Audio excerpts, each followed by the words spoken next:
How to cancel the Adidas order online. Hey guys, welcome back to the channel. If you have changed your mind after placing an order, don't worry, we have got you covered. First of all, open any of your preferred browser and search for Adidas. Then head over to its official website and then log in. Once you are in your Adidas homepage, you can scroll down and click on Orders and Returns under Customer Service. Or you can tap on three horizontal lines on the top right corner and go to Returns. From here, you can return the product if you want. But in case of cancel, here is an important note. If your order has already been successfully processed, you cannot cancel it directly through the website. But there are alternatives that you can apply. If your order is successful, you'll either need to email the Adidas customer service or call them to request the cancellation.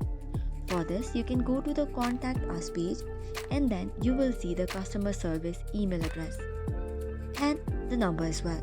So you can directly contact them via the given information, and after that you can request for the cancel. If they cannot cancel it, you can always return the order once it's delivered.